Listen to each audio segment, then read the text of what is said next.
श्रीमत्वतूलवरदार्य गुरोस्तनूजम् श्रीवाससूरिपदपङ्कजराजहंसम् श्रीमन्नदार्तिहरदेशिकपौत्ररत्रं रामानुजं गुरुवरं சரணம் பிரபத்யே.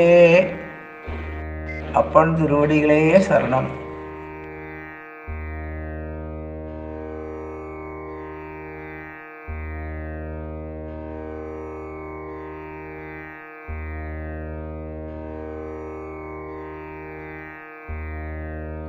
ஓம் ஸ்ரீசைலேசதயாபாத்திரம் தீபக்யாதிகுணார்ணவம் யதீந்திர பிரவணம் வந்தே ரம்யயாமாதரம் முனீம் லக்ஷ்மீநாத சமாரம்பாம் நாதயாமுனமத்யமாம் அஸ்மதாச்சாரிய பரியந்தாம் வந்தே குரு பரம்பராம் யோ நித்யமச்சுத பதாம்புஜயுக்ம ருக்ம யோமோகதஸ்ததிராணி தினாய மேனே அஸ்மத் குரோர் பகவதோஸ்ய தயைக சிந்தோ ராமானுஜஸ்ய சரணம் சரணம் பிரபத்யே.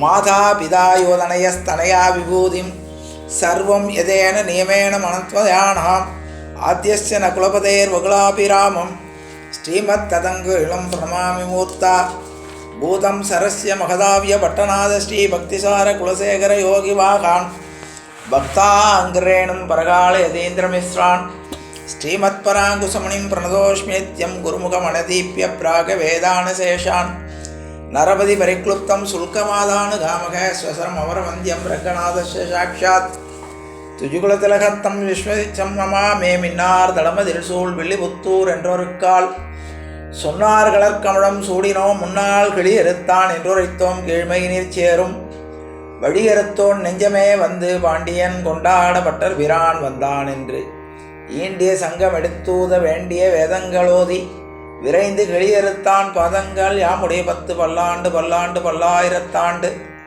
பல கோடி 100,000 மல்லாண்டதிந்தோள் மணிவண்ணாவும் சேவடி செவ்வி திருக்காப்பு அடியோமோடும் நின்னோடும் பிரிவின்றி 1000 பல்லாண்டு வடிவாய் நின் வள மார்பினில் வாழ்கின்ற மங்கையும் பல்லாண்டு வடிவார் சோதி வளத்துறையும் சுடராழியும் பல்லாண்டு படைபோல் புக்கு முழங்கும் அப்பாஞ்ச சன்யமும் பல்லாண்டே. நீலாதுங்க சனகதடி சுத்திய போக்தியகிருஷ்டம் பாரார்த்தியம் சுதம் சர் சிந்தி மத்தியாபயந்திம் சோஷிஷ்டாயாம் ஸ்ரஜனிகதம் யாபலாக்கிரஸ்ய புங்கே கோதா தஸ்மை நமைதம் பூய ஏவாஸ்து பூய. அன்னவயல் புதுவை ஆண்டாள் அரங்கற்கு பொண்ணு திருப்பாவை பல்பதியம் இன்னிசையால் பாடி கொடுத்தாள் நற்பாமாலை பூமாலை சூடி கொடுத்தாளை சொல்லு சூடி கொடுத்த சுடற்கொடியே. தொல்பாவை பாடி அருளவல்ல பல்வளையாய் நாடி நீ வெங்கடவர்க்கு என்னை விதி என்ற இம்மாற்றம் நாம் கடவா வண்ணமே நல்கு. ஆசி அன்பர்களே, வைகுந்தத்தில் தாயார் பணிவிடை பண்ணி கொண்டிருக்கிறார். பெருமாளுக்கு 3 மனைவி, பூமாதேவி, ஸ்ரீதேவி, நீலாதேவி. இந்த பூமாதேவியானவள் பெருமாளுடைய திருவடியை பிடித்து கொண்டிருக்கும் போது ஒரு கேள்வி கேட்குறா. சுவாமி, உங்களுக்கு யாரை பிடிக்கும்னு கேட்குறா. ஒரு மனைவியானவள் தன்னுடைய கணவனிடம் உங்களுக்கு யாரை பிடிக்கும்னு கேட்டால் என்ன பதில் எதிர்பார்ப்பார்? உன்னை தான் பிடிக்கும்னு சொல்லணும்னு எதிர்பார்ப்பார். அதுதானே எதிர்பார்ப்பு. பகவான் அதை சூசகமாக தெரிந்து கொண்டு பகவான் என்ன சொன்னார்னா, என்னை பூமாலையாவும் பாமாலையாலும் என்னை வழிபடக்கூடியவர்களை எனக்கு ரொம்ப பிடிக்கும்ட்டார். தாயாருக்கு கோபம் வந்துருத்தோம். சதா சர்வ காலமும் நாம் பெருமாளுக்கு பணிவிடை பண்ணி கொண்டு இங்கே இருக்கோம். இவர் என்னன்னா சாதாரண ஒரு பூமாலையினாலையும் ஒரு பாசுரத்தினால பாமாலையினாலும் பாடுறவங்களும் ரொம்ப பிடிக்கும்னுட்டாரே அப்படி என்று சொல்லி, நான் பூமாலை பாமாலை சாற்றி உங்களை வழிபட விரும்புகிறேன், உங்களை மனதுக்கு பிடித்தமானவளாக மாற விரும்புகிறேன் என்று சொல்லி பூலோகத்தில் நான் பிறக்கலாம் என்று இருக்கிறேன் என்று சொன்னார். உடனே தாயாருடைய நோக்கத்தை புரிந்து கொண்ட பெருமாள், நீ எங்கே வேண்டாலும் பூலோகத்தில் போய் இருந்து என்னை பூமாலை பாமாலையால் என்னை வழிபட்டு உரிய காலத்திலே நான் உன்னை என்னோடு சேர்த்துக் கொள்கிறேன்னு சொன்னார். இப்போ தாயார் கீழே இறங்கி வந்து கொண்டிருக்கிறாள். தாயார் மனசுக்குள்ள ஒரு கற்பனை, எங்க போய் நம்ம அவதாரம் பண்றது? நம்மை இந்த பூலோகத்துக்கு பூமாதேவி எல்லோருக்கும் தாய். அந்த தாயை எடுத்து வளர்க்கக்கூடிய ஒரு தகப்பன் ஸ்தானத்தில் யாரை தேர்ந்தெடுப்பது? அப்ப தாயாருடைய நினைவில் வருது. ஏனென்றால் பெருமாளையே குழந்தையாக பாவித்து பல்லாண்டு பாடினவர் பெரியாழ்வார். அதனால ஸ்ரீவில்லிபுத்தூர்ல பெருமாளுக்கு பல்லாண்டு பாடி பெருமாளுக்கு புஷ்பகைங்கரியம் பண்ணி கொண்டு கூடிய பெரியாழ்வாருக்கு திருமகளாக அவதாரம் பண்ணலாம்னு நினைத்து அவர் திருவில்லிபுத்தூரில் அவர் தினமும் புஷ்பகரிங்கம் பண்ணி துளசி மாடத்தில் துளசி எல்லாம் எடுத்து துளசி மாலை தயார் பண்ணக்கூடிய அந்த துளசி மாடத்துக்கு கீழே ஒரு குழந்தையாக அங்கே அவதாரம் பண்ணுறார். பூமாலை தொடுக்க சென்ற பெரியாழ்வார் ஒரு குழந்தையை பார்க்கிறார். ஆகவே அந்த குழந்தையை எடுத்து லட்சுமி கடாட்சமாக அந்த குழந்தையை பார்த்த உடனே இவருடைய மனசு அந்த குழந்தையின் மேல் அன்பினால் ஈடுபடுகிறது. உடனே அந்த குழந்தைய தன்னுடைய வீட்டிற்கு தூக்கி வைத்து கொண்டு வளர்க்க ஆரம்பிக்கிறார். அந்த குழந்தைக்கு கோதைன்னு பெயர் வைக்கிறார். கோதைன்னு பெயர் வைத்து அந்த குழந்தையை வளர்த்து கொண்டு வருகிறாள். ஏற்கனவே நான் சொன்னேன், பெரியாழ்வார் பெருமாளை தன்னுடைய குழந்தையாக பாவித்து தான் தன்னை யசோதையாக பாவித்து பெருமாளுடைய லீலைகளை எல்லாம் பாசுரங்களாக பாடுறார். பெருமாளுக்கு எப்படி யசோதை எப்படி குளிப்பாட்டினா, எப்படி அலங்காரம் பண்ணினா, பெருமாள் என்னென்னவெல்லாம் கிருஷ்ணனாக பிறந்தப்ப என்னென்ன லீலா வினோதங்கள் பண்ணார், அதையெல்லாம் அவர் பாசுரங்களாக சமர்ப்பிக்கிறார். இந்த குழந்தையான கோதை அதை கேட்டு வளர்ந்ததுனால அவளுக்கு கண்ணன் மேலே ஈடுபாடு ஏற்படுகிறது. இவள் கிருஷ்ணனையே தன்னுடைய மணவாளனாக மனசுக்குள்ள பறித்து கொண்டாள். ஒரு பருவம் வருகிறது. இவர் தினசரி பூக்களால், அழகிய பூக்களால் நந்தவனம் அமைச்சிருக்கார். அந்த நந்தவனம் இன்னைக்கும் இருக்கு. அந்த நந்தவனத்தில் இருக்கக்கூடிய காலையிலே அலர்ந்த புஷ்பங்களை எடுத்து மாலை கட்டி பெருமாளுக்கு தினசரி கொண்டு போய் சாத்திட்டு வருவார். இந்த மாலை கட்டக்கூடிய கைங்கரியங்களில் கூட துணைக்கு இருந்து உதவி பண்ணக்கூடியவளாக கோதை வளர்ந்தாள். ஒரு நாள் இவர் மாலையெல்லாம் தயார் பண்ணி வைத்து விட்டு இவர் மற்ற காரியங்களை பார்த்து விட்டு பெருமாள் சன்னதிக்கு கொண்டு போய் அங்கே வடபத்திர சாயின்னு பேர், அந்த பெருமாளுக்கு பேர். அந்த கோவிலில் கொண்டு போய் பெருமாளுக்கு சாத்தி அலங்காரம் பண்ணி பார்ப்பது இவருடைய வழக்கம். இவர் ஒரு நாள் வெளியில போய்விட்டு மற்ற காரியத்தை பார்த்து விட்டு மாலையை எடுத்துக்கொண்டு போவோம் என்று தன்னுடைய இல்லத்திற்கு பார்த்தா கோதையும் காணும், மாலையும் காணும். கோதை எங்க போயிருக்கிறாள் என்று பார்ப்பதற்காக அவர் தேடிக்கொண்டு போனால் அங்கே பக்கத்தில் ஒரு கிணறு இன்றைக்கும் இருக்கு, ஆண்டாள் கோவிலில். அந்த கிணற்றிலே பெருமாளுக்கு போட வேண்டிய மாலையை தான் போட்டி கொண்டு அந்த மாலை தனக்கு எப்படி இருக்கிறது என்று அந்த அலங்காரத்தை அந்த கிணற்றில் இருக்கக்கூடிய தண்ணீரில் பார்க்குறான். அப்போ கண்ணாடி கிடையாதுல்ல அந்த காலத்தில். இதை பார்த்த உடனே பெரியாழ்வாருக்கு தூக்கி போடுகிறது, தூக்கி வாரி போட்டது. உடனே தன்னுடைய பெண்ணை கண்டிக்கிறார்.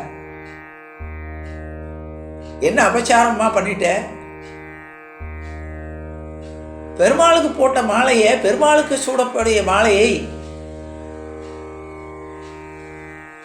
நாம போட்டுக்கலாமா என்று கடிந்து விட்டு அந்த மாலையை ஒரு ஓரமாக வைத்து விட்டு புதுசாக ஒரு மாலையை கட்டி கொண்டு பெருமாளுடைய சன்னதியில் வேக வேகமாக போயிட்டார்.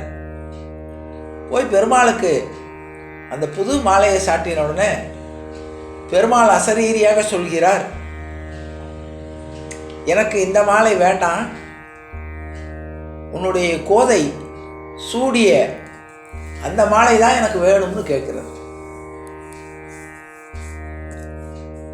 உடனே பெரியாழ்வார் தன்னுடைய நிலையை உணர்கிறார். ஆகா, ஒரு குழந்தை மேலே உள்ள அன்புனால பெருமாள் குழந்தை போட்டுட்ட மாலையாக இருந்தால் கூட பரவாயில்லன்னு பெருமாள் ஏற்றுக்கிறாருன்னு நினச்சது கொண்டு சந்தோஷப்பட்டு அந்த கோதையை வாரி அணைத்து அந்த வடபெருங்குடியான் கோயிலுக்கு அழைத்து கொண்டு போய் அவள் சூடி கொடுத்த மாலையை பெருமாளுக்கு சாத்துகிறார். பெருமாள் அந்த மாலையோடு கம்பீரமாக அழகாக காட்சி கொடுக்கிறார். அதிலிருந்து அந்த ஊரில் உள்ளவர்கள் எல்லாம் பாராட்டுகிறார்கள். உடனே சூடி கொடுத்த சுடற்கொடின்னு அவளுக்கு பெயர்.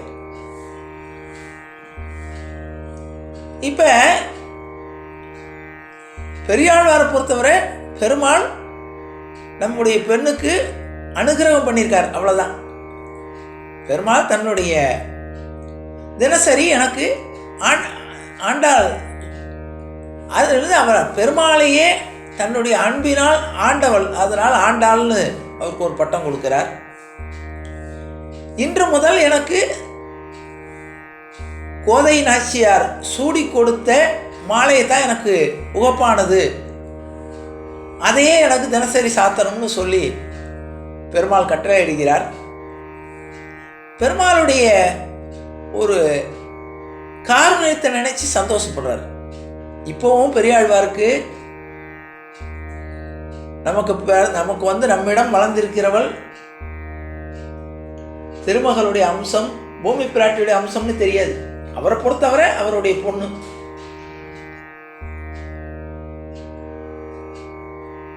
நாளொரு மேலையுமா பொழுதொரு வண்ணமாக தினமும் வளர்ந்து கொண்டிருக்கிறாள். இவருடைய மனதுக்குள்ள ஒரு கற்பனை. என்ன கற்பனை என்றால், பெருமாளையே தான் திருமணம் செய்து கொள்ள வேண்டும். இதற்காக என்ன செய்கிறான்னு கேட்டா, இங்கே உள்ள பண்டிதர்கள்ட்ட கேட்கிறான், எப்படி ஆயர்பாடியிலே உள்ள மக்கள் எப்படி கிருஷ்ணனிடம் கோபியர்கள் எப்படி அன்பு செலுத்தினார்கள்.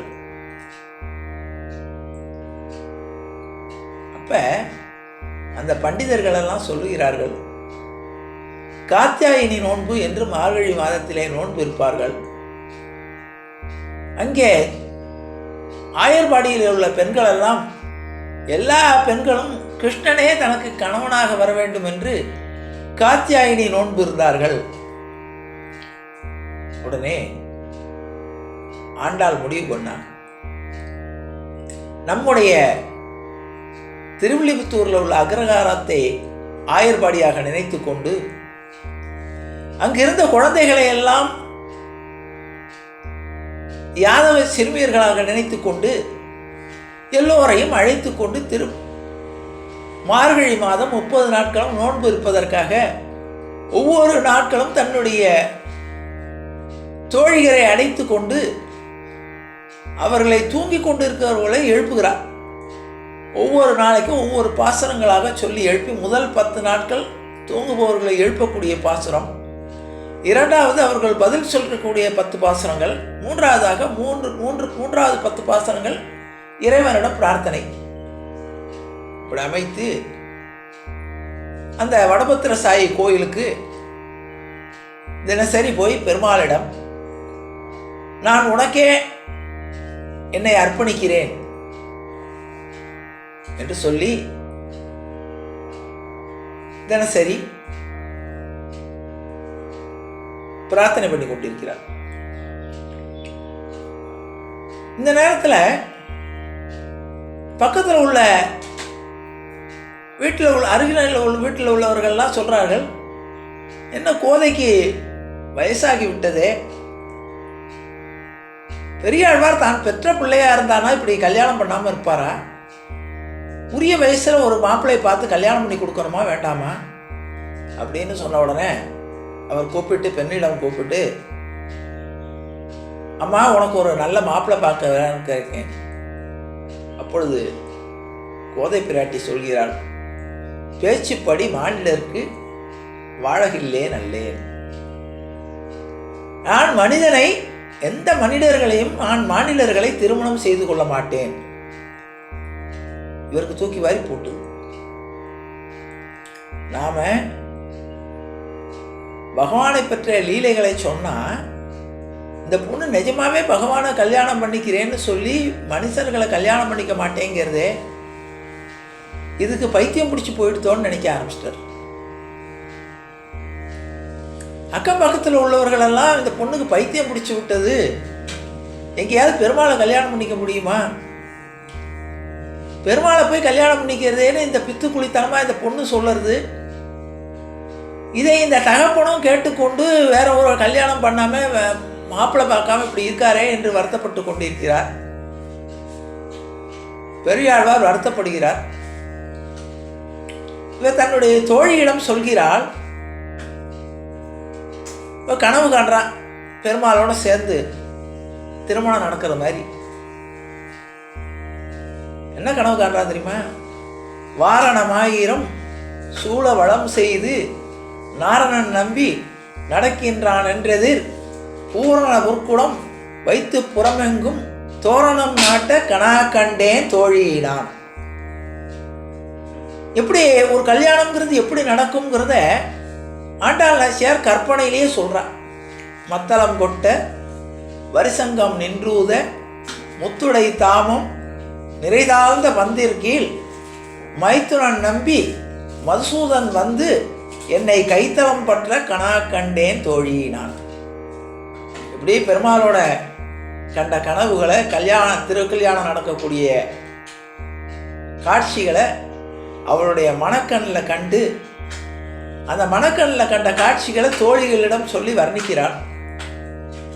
இப்போ பெரியாழ்வாருக்கு இந்த பொண்ணுக்கு பைத்தியம்தான் பிடிச்சி போச்சு அப்படிங்கிறத உறுதி பண்ணிட்டார். பெருமாள்கிட்ட கதறார், அப்பா நான் தனியாக இருக்கேன்னு சொல்லி எனக்கு ஒரு பொண்ணை கொடுத்தேன், ஒரு திருமகள் மாதிரி பாவிச்சு நான் இவளை வளர்த்தேன், இவளுக்கு இப்படி ஒரு பைத்தியகாரத்தனமான எண்ணத்தை கொடுத்து விட்டேயே, இவளை நான் எப்படி கரையேற்ற போகிறேன்? நான் உன்னை பற்றிய சொன்ன லீலா வினோதங்களை எல்லாம் கேட்டு உன்னைத்தான் கல்யாணம் பண்ணிக்குவேங்கிறாளே, இது நடக்குமா என்று சொல்லி கதறுகிறார். ஒரு நாள் இரவிலே பெருமாள் பெரியாழ்வாருடைய கனவுல காட்சி கொடுத்து, உன்னிடம் வளர்பவள் வேறு யாரும் இல்லை, என்னுடைய பத்தினியாகிய பூமி பிராட்டி தான்.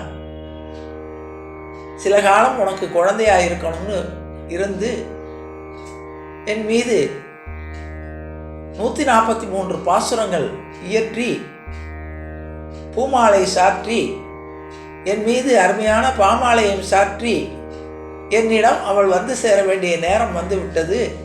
ஆகவே அவளை நான் ஏற்றுக்கொள்ள தயாராகிவிட்டேன். திருவரங்கத்தில் கொண்டு வந்து திருவரங்க பெருமாள் சன்னதியில் அவளை என்னிடம் ஒப்படைக்கவும், கன்னியாதானம் பண்ணவும். இதை நம்பாமே இருக்க முடியல. அதே நேரத்தில் பெருமாள் சோழ மன்னனுடைய கனவுல தோன்றி,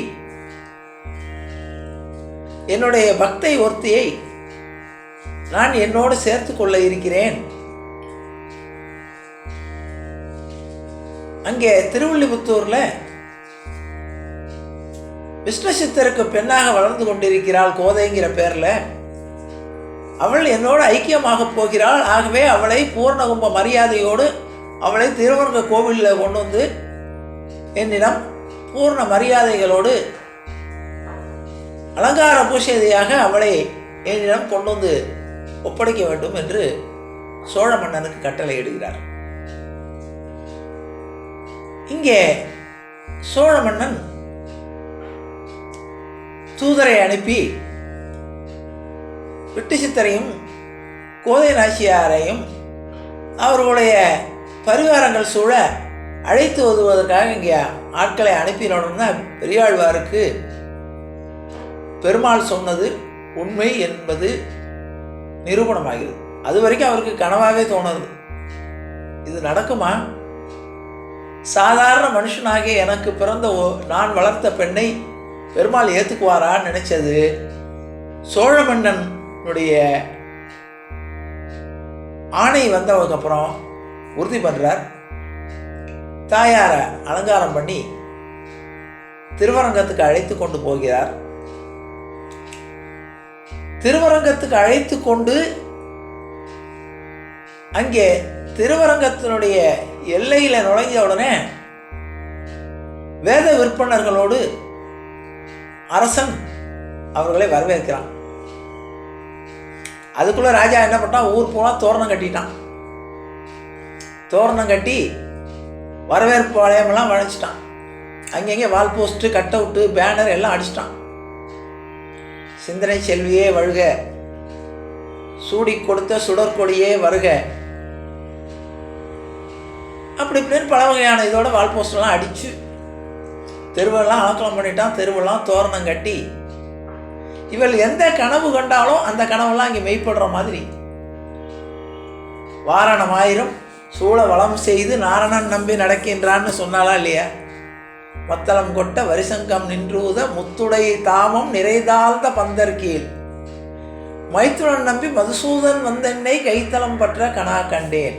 என்ன கனவு கண்டாலோ அந்த கனவு மெய்ப்படும் விதமாக ஊரெல்லாம் வண்ண விளக்குகளால் அலங்காரம் பண்ணப்பட்டு வேத விற்பனர்கள் வரிசிலை வாழ்முகத்து மார்தாம் வந்திட்டு எரிமுகம் பாவித்து எண்ணெய் முன்னே நிறுத்தி அறிமுகன் அச்சுதன் கைமேலன் கைப்பற்றி பொறிமுகம் தட்ட கனா கண்டேன் தோழியினான். வேத கோஷங்கள் முழங்க அவளை அழைத்து கொண்டு போகிறார்கள். பெரியாழ்வாருக்கு தான் காண்பது கனவா நனவான்னு தெரியல. ஏற்கனவே ஒரு முறை பெருமாள் கருட வாகனத்தில் காட்சி கொடுத்தார், பல்லாண்டு பாடினார். இப்ப தன்னுடைய தான் வளர்த்த மகளையே பெருமாள் ஏற்றுக்கொள்ளப் போகிறார்.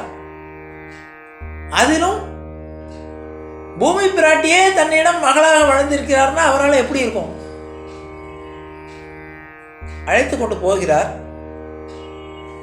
திருவரங்கம் கோவிலுக்குள்ள அழைத்து கொண்டு போன உடனே ஒரு அருமையான காட்சி.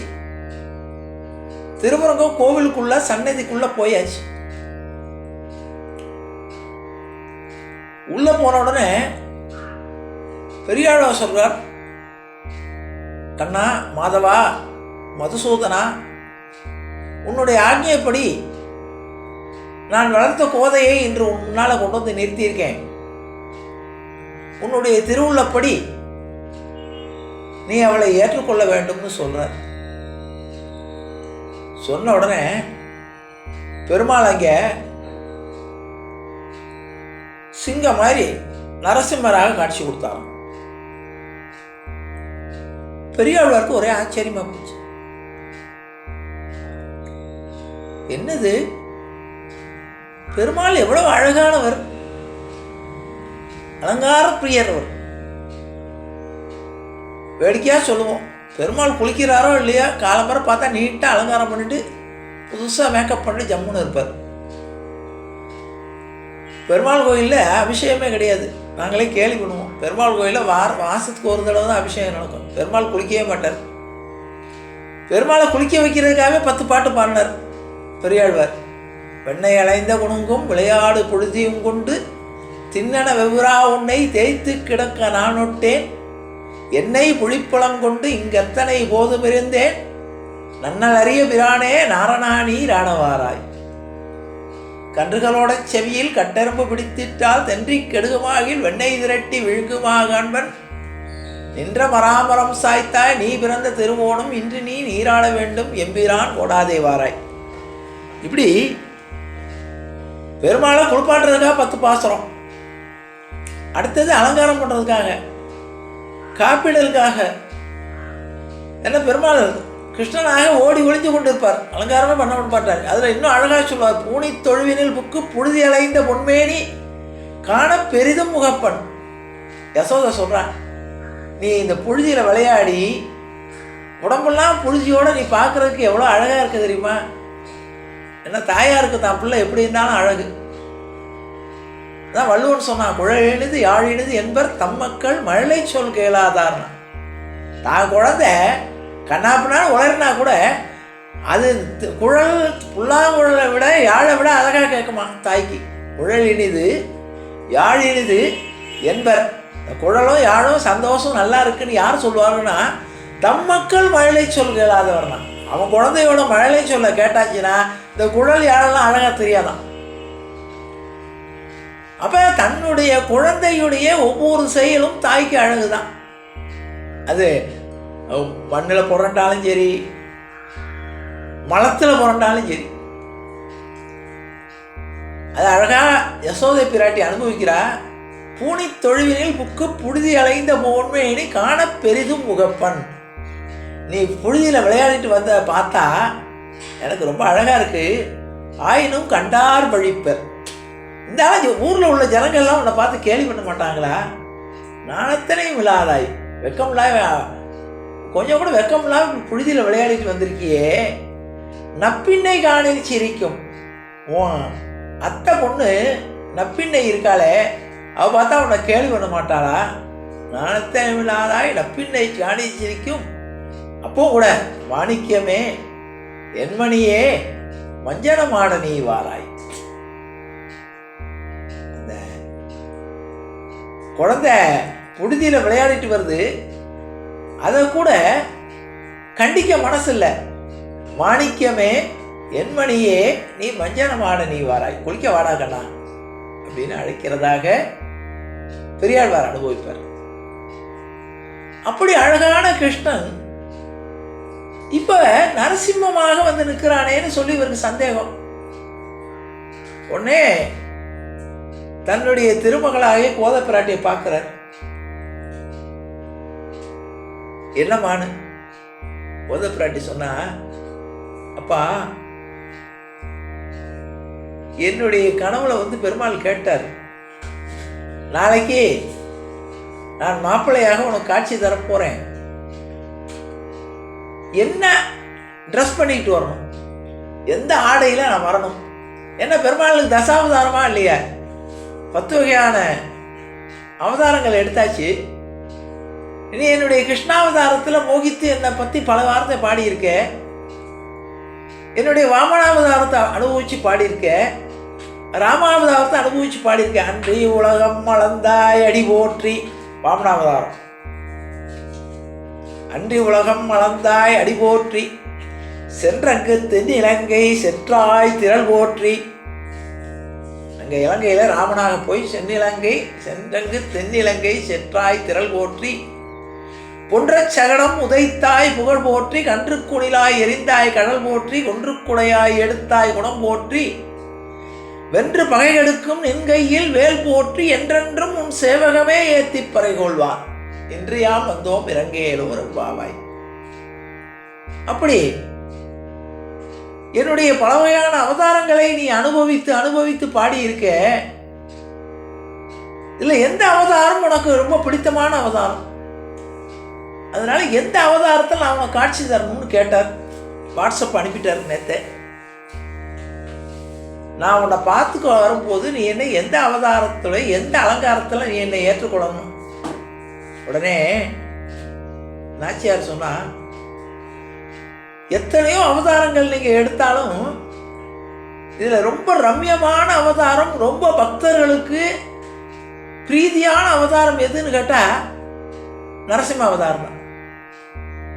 ஏன்னு கேட்டா, ஒரு பச்சிளம் குழந்தை ஆசைப்பட்டதுக்காக, அந்த குழந்தையுடைய வாக்குக்காக நீ உன்னுடைய சொரூபத்தை மாற்றிக்கொண்டு, அழகான உன்னுடைய சொரூபத்தை மாற்றிக்கொண்டு ஒரு மனிதமும் மிருகமுமாக கலந்த நரசிம்மனாக அழகான கைகளை கொண்ட நீ கோரமான நகங்களோடு கூடிய உக்ரமூர்த்தியாக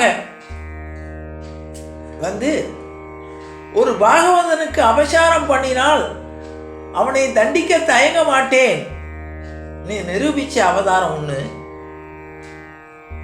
இன்னொன்னு, ஒரு குழந்தை கேட்டதுங்கிறதுக்காக தூணிலும் இருப்பான் துரும்பிலும் இருப்பான்னு சொன்னதற்காக அந்த தூணுக்குள்ளேயே உன்னுடைய ஓங்கி உலகளந்த உத்தமனாகிய விஸ்வரூபியாகிய நீ உன்னுடைய உடம்பை சுருக்கி கொண்டு அந்த தூணுக்குள்ள உன்னுடைய உடம்பை தூணுக்குள்ளேயும் துரும்புக்குள்ளேயும் நரசிம்மமாக ஒளிந்து கொண்டு அதிலிருந்து வெளிப்பட்டு ஒரு குழந்தை சொன்ன வாக்கை காப்பாற்றுவதற்காக வெளிவந்த அந்த நரசிம்ம அவதாரம் தான் எனக்கு பிடிக்கும்னா. எப்படி தெரியுமா சொன்னாத? மாறி முளைவழிஞ்சில் மண்ணி கிடந்துறங்கும் சீரிய சிங்கம் அறிவுற்று தீவிழித்து வேறு மயிர் பொங்க எப்பாடும் பேர்ந்து தறி மூறி நிமிர்ந்து முழங்கி புறப்பட்டு போதர்மா போலே நீ பூவை போவண்டா. ஆஹா, என்ன அருமையா சொல்ற. நீ எப்படி வரணும்? 26 நாள் பாசனம் பாடியாச்சு. 27, 28, 29, 30 4 நாள்ல இவ்வளவு கோடிக்கை வைக்கக்கூடிய நாள். அந்த 27வது பாசுரத்துல இந்த கோரிக்கை வைக்கக்கூடிய நாள்னு சொல்றா. நீ எப்படி இருக்கணும், எனக்கு அனுகிரகம் பண்ணும்போது எப்படி வரணும்னு கேட்டா, ராமனா வர வேண்டாம், கிருஷ்ணனா வர வேண்டாம். ஏன்னா ராமன் கிருஷ்ணன் மற்ற அவதாரங்கள் எல்லாம் உடனே ஏற்பட்ட அவதாரம் இல்லை. ராமாவதாரம் ஒரு பிளான் பண்ணி எடுத்த அவதாரம். கிருஷ்ணாவதாரம் கேட்கவே வேண்டாம், ஏமாத்துற அவதாரம். வரேன்பார் வரமாட்டார். கோபிகளை எல்லாம் இன்னைக்கு ராத்திரி வான்னு சொல்லிட்டு ஒரு இடத்துக்கு வர சொல்லுவார். இவர் வேற இடத்துல எடுப்பார். ஏற்கனவே அவருக்கு பேர் மாயன்னு பேர். மாயனை மண்ணு வடமதுரை மாயமானங்கள் செய்யக்கூடியவர், ஏமாத்துவார். ஆனால் கிருஷ்ணன்கிறவன் சோதிக்கக்கூடியவன். ராமன் சோதனை இல்லாவிட்டாலும் ராமனுடைய அனுகிரகம் உடனே கிடைக்கும் நம்ப முடியாது. மற்ற எல்லா அவதாரங்களுமே கால நிமித்தத்தை பொறுத்து கொஞ்சம் காலம் எடுத்துக்கொண்டு தான் அவதாரம் பண்றார். ஆனால் நரசிம்ம அவதாரம் மாத்திரம் உடனே எடுத்தார். அதனாலதான் பழமொழி என்ன சொல்வார், நாளை என்பது நரசிம்மனுக்கு இல்லை. நரசிம்மன்ட்ட பிரார்த்தனை வச்சா நாளைக்கு உனக்கு செய்யறேன்னு சொல்ல மாட்டான், கேட்டவுடன் நிறைவேற்ற போறான். ஏன்னா நரசிம்ம மூர்த்தி தான் ஒரு பச்சிலம் பாலகன் கூப்பிட்டான்னு உடனே வந்து காட்சி கொடுத்தவர். அதுல இன்னொன்னு, அவருடைய சொரூபத்தை ஓங்கி உலகளந்த உத்தமனாக இருக்கக்கூடியவர், தன்னுடைய உடம்பத்தை சுருக்கி கொண்டவர். அது மாத்திரமல்ல, அழகான தோற்றப்பொழி உள்ள பெருமாள் தன்னை அலங்கோலமாக ஆக்கி கொண்டவர். யாராவது ஒரு பெருமாளாக இருக்கக்கூடியவர் தன்னுடைய உருவத்தை ஒரு மிருகமாக மாத்திக்குவார? ஒரு பக்தனுடைய வேண்டுகோளை காப்பாற்றுவதற்காக அழகான கரங்களை கோரமான நகங்களாக்கி கொண்டு தன்னுடைய உருவத்தை நரசிம்மமாக ஆக்கி கொண்டு காத்து கொண்டவர்.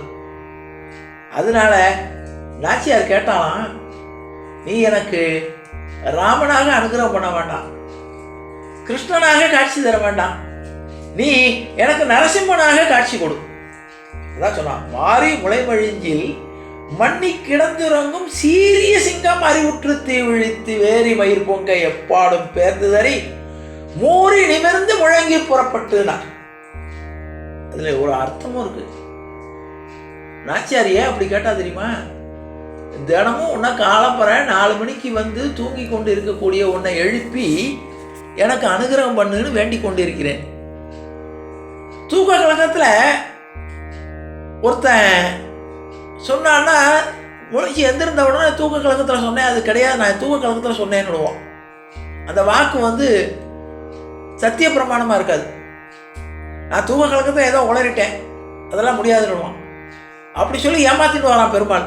அதனால இவன் என்ன கேட்டானா, நீ மனுஷனாவோ மற்ற எழுத்துக்களில், ஏன்னா பெருமாள் எப்போ பார்க்குமே அவர் முதல்ல பாடும்போது சொன்னார், பையத்துயின்ற பரமன் அடிபாடி. எப்போ பார்த்தாலும் யோக நித்திரையில் இருக்கிறவர் பெருமாள். நீ தூங்கிக்கிற மாதிரி ஆக்ட் பண்ணுற ஆள். ஏன்னா பெருமாளை பற்றி தெரியும்ல இவளுக்கு தான். நீ தூங்குற மாதிரி நடிக்கிறவர். நீ என்ன பண்ணிவிடுவ, நான் தூக்க கலக்கத்தில் சொன்னேன் அதனால அதெல்லாம் கிடையாதுன்னு ஏமாத்திட்டு வரோம். அதனால நீ யாரா இருக்கணும்னா சிங்கமாக இருக்கணும்னா, மிருகத்திலேயே தூங்கி எழுந்திருந்த உடனே சுறுசுறுப்பாக இருக்கக்கூடிய ஒரே மிருகம் சிங்கம் தான். சிங்கம் என்ன பண்ணும்னா, மழை காலத்தில் ஒரு குகையில் போய் படுத்துடும், நல்லா ரெஸ்ட் எடுக்கும். மழை காலம் முடிஞ்ச உடனே அந்த குகையிலேருந்து வெளியில் புறப்படுமா. புறப்பட்ட சிங்கம் என்ன பண்ணும்னா, வெளியில் புறப்பட்ட உடனே ஒரு சோம்பல் முறிக்குமா. அந்த சோம்பல் முறிச்சிட்டு ஒரு உருமான். அதான் பேர் சிங்கத்துக்கு பேர் கர்ஜனைன்னு பேர். வேற எந்த மிருகத்தினுடைய உருமலுக்கும் பேர் கிடையாது. ஒவ்வொன்றும் கத்துறது, கரையிறது, குறைக்கிறது, இப்படி பேர். சிங்கத்துக்கு பேர் என்ன? சிங்கம் உருமக்கூடிய குரலுக்கு பேர் கர்ஜனைன்னு பேர். கர்ஜனைன்னா கம்பீரமாக இருக்குமா. எப்படி கம்பீரமாக இருக்கும்னா, மாறி முளை மழிஞ்சில் மண்ணி கிடந்து உறங்கும் சீரிய சிங்கம். ஒரு சிங்கத்துக்கு என்ன தலைப்பு கொடுக்குறா பாருங்க, மாறி மலை முழஞ்சில். மழை காலத்தில் தன்னுடைய குகைக்குள்ள மண்ணி கிடந்து உறங்கும் சீரிய சிங்கம் வெளியே வருது. எப்படி ஒரு சீரிய சிங்கம் அறிவுற்று தீ விழித்து, அப்ப கண்ணை அப்படி திறந்து பார்க்கறதான், பார்த்தா அப்படி அனல் பறக்கிறதா அந்த கண்ணுல. ஏன்னா எங்கேயாவது இற கிடைக்காதான்னு பார்க்கறதான். சீரிய சிங்கம் அறிவுற்று தீ விழித்து, அப்புறம் என்ன பண்ணும்னா வேரி மயிர் பொங்க. அப்படி தாயார் வந்து நம்ம கண்ணு முன்னால் நரசிம்மாவதத்தை கொண்டு வந்து காட்டுறா. வேரி மயிர் பொங்க எப்பாடும் பேர்ந்து, அப்படி தலையை ஒரு சிலுப்பு சிலுப்புமா. சிலுப்பின உடனே அதனுடைய பிடரியிலிருந்து மயிர்லாம் அப்படி பறக்குமா. வேரி மயிர் பொங்க எப்பாடும் பெயர்ந்து சரி மூறி நிமிர்ந்து, அப்படி ஒரு முன்னால காலை மூண்டி பின்னங்கால அப்படி பின்னால இப்படி சோம்பல் பறிக்குமா. மூறி நிமிர்ந்து முழங்கி புறப்பட்டு அப்படின்னு ஒரு கர்ஜனை பண்ணுமா. இந்த கர்ஜனையை கேட்ட உடனே அந்த காட்டுல இருக்கக்கூடிய அத்தனை மிருகங்களும் சப்த நாடிகளும் அடங்கி போய் அப்படியே இருக்குமா. சிங்கம் வேட்டைக்கு புறப்பட்டு எடுத்துணும். அது பம்மி போய் ஒளியுமா. இந்த மான் கூட்டங்கள் என்ன பண்ணும்னா, உயிருக்கு பயந்து 4 கால் பாய்ச்சல்ல தாவி ஓடுமா. அந்த ஓடின மான் கூட்டத்தை அது ஒரு 100 கிலோமீட்டர் ஸ்பீடில் ஓடுதுன்னா, இது 150 கிலோமீட்டர் ஸ்பீடில் அதை போய் தாவி பிடிச்சி வேட்டையாடி சாப்பிடும். அப்ப எவ்வளவு ஆர்வத்தோட அது இருக்கோ, அந்த ஆர்வத்தோடு அந்த ஒரு சுறுசுறுப்போடு நீ வந்து வேரி மயிர் பொங்க எப்பாடும் பேர்ந்து தேறி மூறி நிமிர்ந்து முழங்கி புறப்பட்டு போதருமா போலே. அது எப்படி அந்த சிங்கம் எப்படி கம்பீரமாக எப்படி வருமோ அதே மாதிரி வந்து நீ என்ன பண்ணணும் தெரியுமா? சீரிய சிங்காசனத்திலிருந்து நான் உனக்கு ஒரு ஆசனம் போட்டு வச்சிருக்கேன். அது எப்படின்னா, நீ சீரிய சிங்கம், உனக்கு சீரிய சிங்காசனம். அதனாலதான் இன்னைக்கு ராஜாக்கள் வந்து சிம்மாசனத்துல உட்கார்ந்துருக்காங்கன்னு சொல்றோமா இல்லையா? ஆண்டாள் கொடுத்த பிச்சை அது. சீரிய சிங்காசனத்திலிருந்து அந்த ஆசனத்துல அமர்ந்து யாம் வந்த காரியம் ஆராய்ந்து அருள். இந்த பாசரத்தை நம்ம சொன்னாவே நமக்கு பெருமாள் வந்து அனுகிரகம் பண்ணுவார். ஏன் தெரியுமா? நம்ம கேட்டோம்னா கண்டதெல்லாம் கேட்போம். அதனாலதான் நாச்சியார் சொல்றா, யாம் வந்த காரியம் ஆராய்ந்து அருள். நான் கண்டதெல்லாம் கேட்பேன், எனக்கு எது தகுதியோ அதை ஆராய்ந்து எனக்கு கொடு. நான் கேட்கறதெல்லாம் கொடுத்துடாத. நான் கேட்கறதெல்லாம் கொடுத்தேன்னா எனக்கு தாங்காது, நான் அதற்கு தகுதியானவள் கிடையாது. இது நாச்சியார் நமக்காக எடுத்து கொடுத்த பாசனம். இது இந்த மாரிமலை மஞ்சள் பாசனம் சொன்னோன்னா நம்ம எதுவுமே பகவான்கிட்ட கேட்கவே வேண்டாம். நான் வந்து உன் முன்னால் நிற்கிறேன்ப்பா, எனக்கு எது தகுதியோ எனக்கு எது வேணுமோ அதை நீ ஆராய்ந்து கொடு, எதை கொடுத்தா எனக்கு நல்லதோ அதை கொடு அப்படின்னு கேட்டான். இத பெரியாழ்வார்ட்ட சொல்றான். நான் அதனால எனக்கு நரசிம்மனாக வந்து என்னை ஏத்துக்கணும்னு சொன்னேன் அப்படின்னு உடனே பெரியாழ்வார் உணர்கிறார். உணர்ந்த உடனே தாயாரை ஏத்துக்குங்கோன்னு ஆண்டாள் மெல்ல மெல்ல அடி எடுத்து ஸ்ரீரங்கம் ரங்கநாதருடைய சன்னிதானத்துக்குள்ள உள்ள போன உடனே பெருமாளோட ஐக்கியமாகி விடுகிறார். இப்ப பெரியாழ்வார் கதற ஆரம்பிச்சிட்டார். இதுவரை ஒரு பெண்ணை நான் வளர்த்தேன், திருமகள் திருமகள்னு சொல்லுவார்கள், ஒரு மகளை திருமகளாய் நான் வளர்த்தேன், மகாலட்சுமி மாதிரி எனக்கு கிடைச்சா ஒரே நிமிஷத்துல வந்து தட்டின்னு போயிட்டியேப்பா அப்படின்னு பெருமாள்கிட்ட கதறுகிறார். அதுவே நிறைய பாசுரங்கள் இருக்கும். இப்ப பெருமாள் வந்து காட்சி கொடுத்து, விஷ்ணு சித்தரே, நீங்க வந்து உங்களிடம் வளர்ந்தவள் சாதாரண பெண் இல்லை, என்னுடைய பத்தினியாகிய பூமி பிராட்டி தான் ஒரு பிரார்த்தனையினால இந்த உலகத்தை உயிர்ப்பிப்பதற்காக, இந்த உலகத்தில் உள்ள ஜனங்கள் என்னை வழிபடுவதற்கு பாசுரங்கள் கொடுப்பதற்காக தானே ஒரு பூமியில் அவதாரம் பண்ணி இந்த ஜனங்களை உயிர்ப்பிப்பதற்காக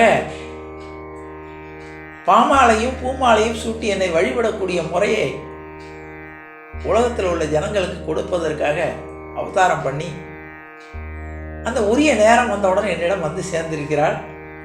நீங்களும் கொஞ்ச நாள் என்னுடைய கைங்கரியத்தை செய்து விட்டு நீங்களும் என்னிடம் வந்து சேருங்கள்னு சொல்லி அனுகிரகம் பண்றார். இப்படிப்பட்ட நாச்சியார் 143 பாசுரங்கள் எழுதினார். இதை பற்றி சொன்ன உடனே ஒரு நகைச்சுவையா சொன்னார். 143 உரைத்தால் வாழியே அப்படின்னு சொல்லி பாட்டு. 143 பாட்டு எதுக்கு எழுதணும்? 150 பாட்டு எழுதக்கூடாதா? 100 பாட்டு எழுதக்கூடாதா? 143 எதுக்குன்னா ஒரு வெள்ளக்காரன் சொன்னான், வேற ஒன்றும் இல்லை, நாச்சியார் பெருமாள்கிட்ட ஐ லவ் யூன்னு சொல்லியிருக்காங்க. எப்படி ஐ ஒரு எழுத்து 1, லவ் 4 எழுத்து, யூ 3 எழுத்து, 1 4 3, அதனால 143 பாட்டு எழுதிட்டான். இதுல 2 வகையான பாசுரங்கள், ஒன்று திருப்பாவை, இன்னொன்று நாச்சியார் திருமொழி. திருப்பாவை 30, திருப்பாவை 30 செப்பினால் வாழியே, பெரியாழ்வார் பெற்றெடுத்த பெண்பிள்ளை வாழியே. திருப்பாவை 30 பாசுரங்கள். அது தன்னுடைய தோழியரோடு துயில் எழுப்பி பெருமாளை பற்றி நாம் எப்படி அனுபவிக்கணும், பெருமாள் அனுபவிப்பதனால் நமக்கு கிடைக்கக்கூடிய பலன்கள் அல்ல, அது பூரா திருப்பாவையில் வந்துடும். நாச்சியார் திருமொழியில பெருமாளுக்கும் தனக்கும் உள்ள உறவு, பெருமாள் மீது தான் கண்ட கனவுகள், அதான் வாரணமாயிரம்னு சொன்னேன்னா இல்லையா, அதில் சொல்லும்போது அழகா சொல்லுவா, பெருமாளுக்கும் நமக்கும் உள்ள உறவு எப்படி இருக்கணுங்கிறதுக்கு பெருமாளை அணுவா அனுபவிக்கிறார். பெருமாளுடைய ஒவ்வொரு அவர் உபயோகப்படுத்தக்கூடிய பொருள்களை அனுபவிக்கிறார். அதில் சொல்லும்போது சங்க பற்றி சொல்கிறார், கற்பூரம் நாருமோ கமலப்பூ நாருமோ, திருப்பவள செவ்வாய்தான் தித்தித்திருக்குமோ, மறுப்பொசித்த மாதவந்தன் வாய்ச்சுவையும் நாற்றமும் இருப்புற்று கேட்கின்றேன் சொல்லாளி வெண் சங்கே. இந்த சங்குக்கு மாத்திரம் ஒரு பாக்கியம் என்னன்னா, பெருமாள் எத்தனையோ மாலை போட்டிருக்கார், கையில் வில்லு வச்சிருக்கார், வாழ் வச்சிருக்கார், கோதண்டம் வச்சிருக்கார், சக்கரம் இருக்கு. இந்த சங்குக்கு மாத்திரம் என்ன ஒரு பாக்கியம்னு கேட்டால், பெருமாளுடைய அதரத்திலே அவர் சங்கு ஊதும்போது பெருமாளுடைய வாயில வைத்துக்கொண்டு பெருமாள் ஊதுவார். மற்ற மற்ற பெருமாள் உபயோகப்படுத்தக்கூடிய மற்ற பொருள்கள் எல்லாம் அந்தரங்கமான இடத்துக்கு போகாது. அதை தாயார் அருமையாக சொல்றா, சங்கே நீ எவ்வளவு கொடுத்து வச்சிருக்க, பெருமாளுடைய அதரங்களிலே அவருடைய செங்கமல பங்கை கண்ணாவனை பாடையிலோ ரொம்ப வாய்ப்பா, அப்படிப்பட்ட தாமரை போன்ற அவனுடைய இதழ்களிலே நீ ஒட்டி உறவாடுகிறாயே, எவ்வளவு கொடுத்து வைத்தவன் நீ. அவனுடைய எச்சில் அமுதம் தனி பருகிறாயே ஊதும் போது, சங்க ஊதும் போது இது எப்படி இருக்கும்? அவனுடைய அதரங்கள் எப்படி இருக்கும்? கற்பூரம் நாருமோ? கற்பூர வாசனை இருக்குமா? கற்பூரம் நாருமோ? கமலப்பூ நாருமோ? தாமரப்பூ வாசனை இருக்குமோ? திருப்பவழ செவ்வாய் தான் தித்தித்திருக்குமோ? அந்த வாயிலிருந்து அவருடைய அமுதம் வருதே, தித்தித்திருக்குமோ? மறுப்பொசித்து மாதவன் தான் வாழ்ச்சுவையும் நாற்றமும் விருப்புற்று கேட்கின்றேன். அவருடைய அதரங்களிலிருந்து வரக்கூடிய எச்சிலுடைய நாற்றமும் சுவையும் அந்த வாசனை எப்படி இருக்கும்? அதை கொஞ்சம் சொல்ல. விருப்புற்று கேட்கின்றேன் சொல்லாளி வெண் சங்கே. நீ எங்கேயோ பிறந்த, கடல்ல பிறந்த சங்கு, பெருமாளுடைய திருவாயிலே அலங்கரிக்கக்கூடிய உனக்கு ஒரு பாக்கியம், எவ்வளவு பெரிய பாக்கியம் உனக்கு அப்படி என்று சங்கோடு பொறாமை கொண்டு பேசுகிறார். நிறைய பாசங்கள் இருக்கு. அழகர் கோயில்ல இருக்கக்கூடிய பெருமாளை பார்த்து கேட்கிறா, அழகர்னாவே அவர் ஒரு அழகுதான். இன்னைக்கு மதுரையில அழகர் கோயில்ல ஆத்துல அழகர் இறங்குற காட்சியை பார்த்தா காண கண்கோடி வரும். ஆயிரக்கணக்கான ஜனங்கள், லட்சக்கணக்கான ஜனங்கள் கூடி அழகரை வர்ணிக்குங்க. அந்த குதிரை வாகனத்தில் பெருமாள் ஆற்றுல அழகரை இறங்கும் போது அந்த கம்பீரமான அழகு இருக்கே, இதை பார்க்கறதுக்கு 1000 கண்ணு இருந்தால் கூட போகாது. அழகருக்கு ஈடு அழகர் தான். அப்படி கம்பீரமாக குதிரை வாகனத்தில் வருவார் ஆற்றுல. நிஜமாவே பெருமாள் அந்த வருவார் திரும்ப போவார், வருவார் திரும்ப போவார். அந்த இறங்கக்கூடிய காட்சி இருக்கே, அதை மதுரை மக்கள் ஜனங்கள்லாம் பார்க்க கொடுத்து வச்சிருக்கணும். மதுரையில் பிறந்தா அதுக்காகவே கொடுத்து வச்சிருக்கணும். ஆற்றுல அழகர் இறங்கக்கூடிய காட்சி 10 நாட்களாக அழகர் தெருவா போவார். மதுரையில் உள்ள அத்தனை தெருவுலையும் கோயிலுக்கு வராதவங்க கூட அழகரை பார்த்துருவான். தெருவில் வந்து நின்றுட்டு எல்லா வீட்டு வாசல்லையும் நிற்பார். தெருவா போய் எல்லா ஜாதி வித்தியாசம் இல்லாமல் எல்லாரும் அந்த அழகரை தூக்கி சுமப்பார்கள். சுமந்து 10 நாள் கழிச்சு தான் திரும்ப தன்னுடைய அழகர் கோயிலுக்குள்ளே போவார். அந்த அழகர் மேலே ஒரு பாசுரம் பாடுறா, நாறு நறும்பொழில் மாலிரஞ்சோலை நம்பிக்கு நான் 100 தடாவில் வெண்ணெய் வாய் நேர்ந்து பரவி வைத்தேன். 100 தடா நிறைந்த அக்கார வடிசில் சொன்னேன், ஏறு திருவுடையான் இன்று வந்து இவை கொள்ளாங்களோ. ஒரு கனவுலையே கற்பனையில் பண்ணிட்டான் பெருமாளுக்கு. என்ன பண்ணான்னா, 100 தடா நாறு நறும்பொழில் சூழ் மாலிரஞ்சோலை நம்பிக்கு. அந்த திருமாலிரஞ்சோலை எப்படி இருக்குன்னா, வாசனையான பல வகையான மலர்கள், பல வகையான மரங்கள் சூழ்ந்த சோலை. அது மால் இரும் சோலை, திருமால் இரும் சோலை, பெருமாள் இருக்கக்கூடிய சோலை. அதான் அழகர் கோயில்ங்கிறது. ஒரு பாக்கியம் என்னன்னா, நம்ம இன்னைக்கு பேசக்கூடிய ஆண்டாளுடைய அவதார ஸ்தலமாகிய ஸ்ரீவில்லிபுத்தூருக்கு நாளைக்கு போய் பெருமாளை சேவிக்க போகிறோம். அவள் பாடிய திருநாளிரிஞ்சோலைக்கும் நாளைக்கு போக போகிறோம். அவர் தகப்பனார் முதல்ல பாடினார் வாரணமாய். முதல்ல பாடின பாசுரம் என்னன்னா, வண்ண மாடங்கள் சூழ் திருக்கோஷ்டியூர் கண்ணன் கேசவன் நம்பி பிறந்தனில் என்னை சுண்ணம் எதிரது தூவிட கண்ணம் முற்றும் கலந்தவராயிற்றேன்னு நான் பிரபந்தத்தில் முதல் பாசுரம் அதை தான் வச்சாங்க. அந்த திருக்கோஷ்டியூருக்கு போக போகிறோம். இந்த திருப்பாவை சம்பந்தப்பட்ட இந்த பாசுரங்கள் தொடர்புடைய 3 ஸ்தலத்துக்கும் நாளைக்கு நாங்கள் பெருமாளுடைய அனுகிரகத்தினால பார்க்குறதுக்கு அனுகிரகம் பண்ணியிருக்காரு. அதுவும் கரெக்டாக அந்த மார்கழி மாதத்தில் கரெக்டாக திருப்பாவை பற்றி சொற்பொழி பண்ணக்கூடிய நேரத்தில் ஆண்டாள் நாச்சியாரை பற்றி பேசிட்டு அடுத்த நாள் ஆண்டாள் நாச்சியாருடைய சன்னதியில் போய் நிற்க போறீங்கன்னா அது எவ்வளோ பெரிய பாக்கியம். சொல்கிறான், உனக்கு நான் 100 அண்டா நிறைய வெண்ணெய் நெய் சேர்த்து அக்கார அடிசல் அப்படின்னா சக்கரை பொங்கல் 100 தடா நிறைய சக்கரை பொங்கல் பண்ணி உனக்கு நான் கொடுக்குறேன் அப்படின்னு என்ன நீ கல்யாணம் பண்ணிக்கோங்கிற. இது பின்னால் வரும். ராமானுஜர் இதை பற்றி சொற்பொழி பண்ணுவார் ஒரு நாள், பின்னால் வரும் ராமானுஜருடைய இதில். இந்த பாசுரத்துக்கு விளக்கம் சொல்லும்போது டக்குன்னு அவருக்கு தோணிடுச்சோ, ஐயோ ஆண்டாள் நேர்ந்துட்டா, கல்யாணம் பண்ணிட்டா, இந்த 100 தடா சக்கரை பொங்கல் செய்யவே இல்லையே ஆண்டாள்னுட்டு இவர் போய் என்ன பண்ணிட்டாருன்னா 100 அண்டா நிறைய சக்கரை பொங்கல் பண்ணி பெருமாளுக்கு நைவேத்தியம் பண்ணாராம் அழகர் கோயிலில். போய் பண்ணிட்டு ஸ்ரீவில்லிபுத்தூர் போனாராம். ஸ்ரீவில்லிபுத்தூரில் போய், அம்மா நீ வேண்டிண்ட அதை நீ செய்ய முடியல, எல்லாமே அப்படி தானே, பெருமாள்கிட்ட வேண்டிக்குவோம், காரியானோட பெருமாளை மறந்துடுவோம், பெருமாளை திரும்ப கேட்டால் தான் உண்டு, அவரை கேட்கவா போகிறார், பெருமாளை நம்ம பாட்டுக்கு வேண்டிக்குவோம், கண்டதெல்லாம் அதை செய்கிறேன் இதை செய்கிறேன்னு காரியத்தை நடத்தி கொடுத்துருவார் பெருமாள். நடத்தி கொடுத்தோன்னு நமக்கு மறந்து போவோம், இந்த சந்தோஷத்தால் அதை மறந்துடுவோம். அதனால் நான் உனக்காக நான் போய் செஞ்சுட்டேன்னு செஞ்சுட்டு வந்து ஸ்ரீவில்லிபுத்தூர் போய் பெருமாள் சேவிக்க போனாராம். அப்போ ஆண்டாள் அசரீரியா கூப்பிட்டான், வாங்கோ அண்ணானாலும் வா, கோஷ்டியோட போறார், வாங்கோ அண்ணா வாங்கோ அப்படின்னு கூப்பிட்டாலாம் ஆண்டாள். எல்லா இவளுக்கும் ஆச்சரியமா இருந்துதான், என்ன ஆண்டாள் வந்து ராமானுஜர் அண்ணான்னு கூப்பிடுறாங்கன்னு, வேற ஒன்றும் இல்லை, ஒரு தங்கையுடைய வேண்டுதலை நிறைவேற்றி கொடுத்தவர் நீ, அதனால நீங்கள் இன்னிலேருந்து எனக்கு பேர் கோயில் அண்ணார்னார்.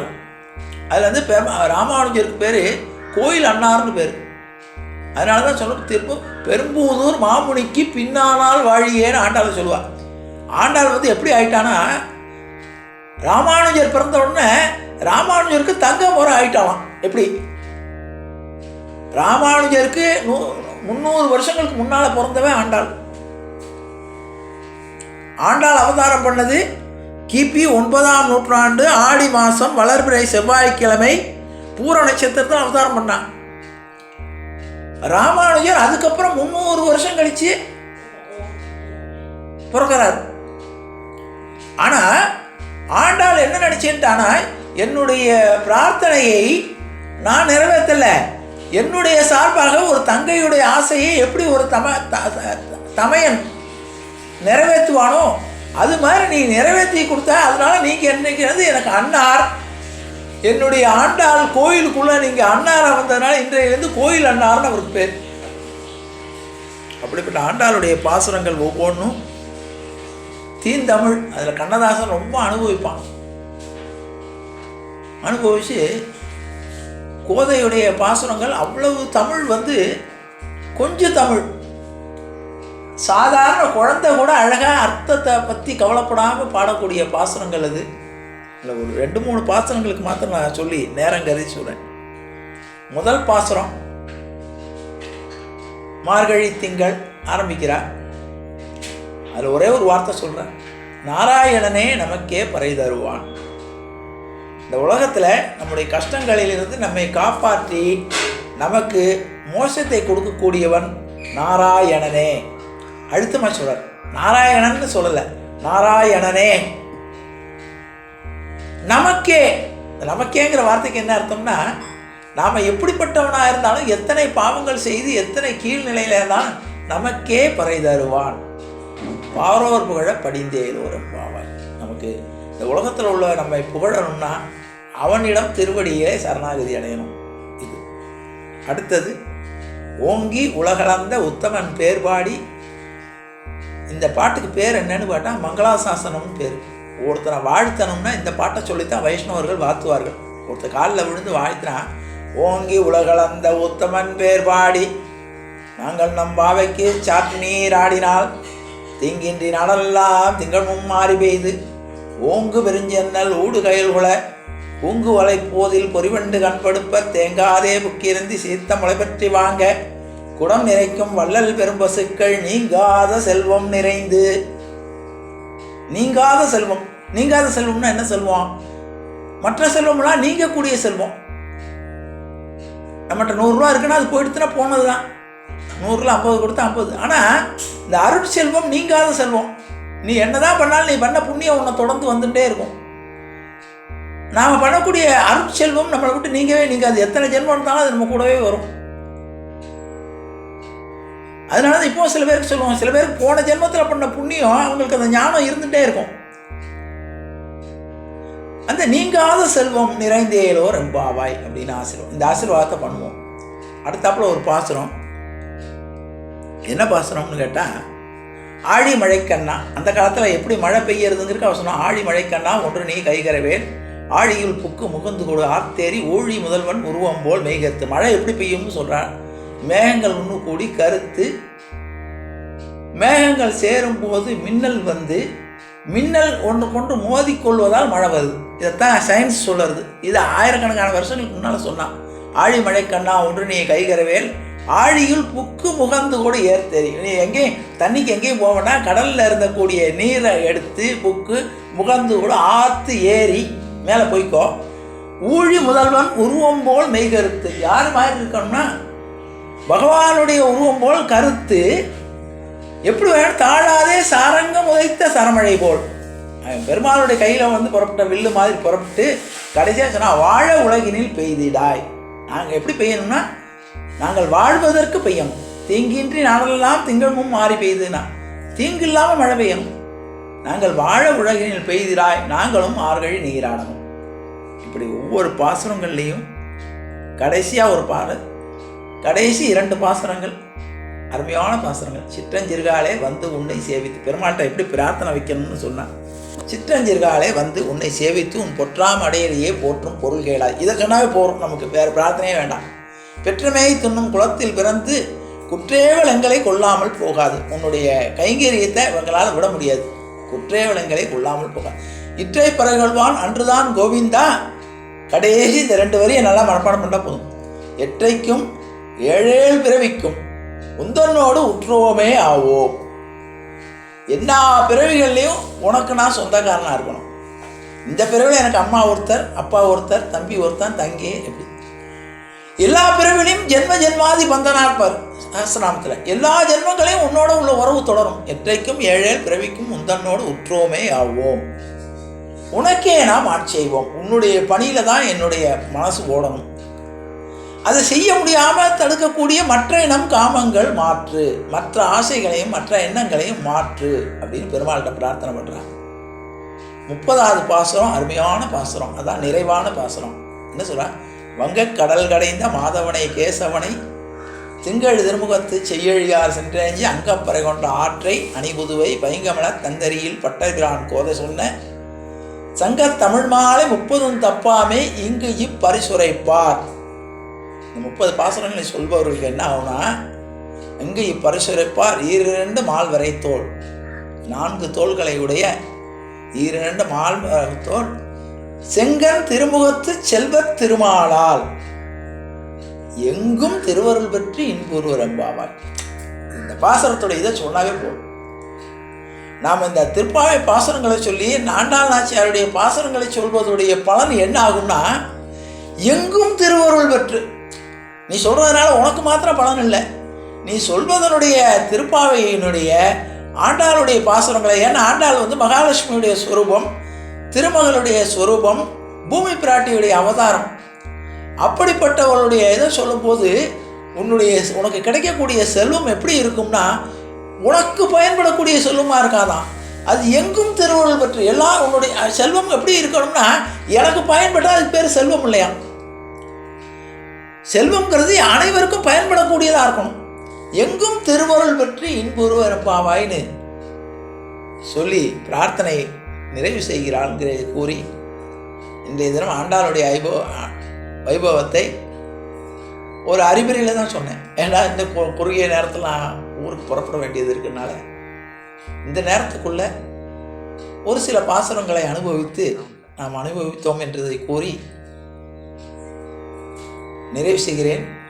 जानकी अकांत स्मरणे जय जय राम राम सद्गुरु महाराज की जय आंजनेय मूर्ति की जय அறியாத பிள்ளைகளோ அன்பினால் உன் தன்னை சிறுவேரழைத்தனம் சீரியல்லாத இறைவாணி தாராய் பரையேலோரம்பாவாய் இற்றைக்கும் ஏழேல் பிறவிக்கும் முந்தன்னோடு உற்றோமே ஆவோம் உனக்கே நாம் ஆட்செய்வோம் மற்ற நம் காமங்கள் மாற்றேலோரம்பாவாய் செங்கன் திருமுகத்து செல்வர் திருமாலால் எங்கும் திருவருள் பெற்று இன்புறம்பாவாய் ஹரே ராம ராம ராம ஹரே ஹரே ஹரே கிருஷ்ண கிருஷ்ண கிருஷ்ண ஹரே ஹரே கோவிந்த ராம சங்கீர்த்தனம் கோவிந்தா ஹரி கோவிந்தா. வீடியோவை பார்க்கக்கூடிய நேயர்களை வீடியோவை லைக் செய்யுங்கள், ஷேர் செய்யுங்கள், சப்ஸ்கிரைப் பண்ணுங்கள். தங்களின் பொன்னான கருத்துக்களை கமெண்ட் பாக்ஸில் பதிவிடுங்கள். தேங்க்ஸ் ஃபார் வாட்சிங்.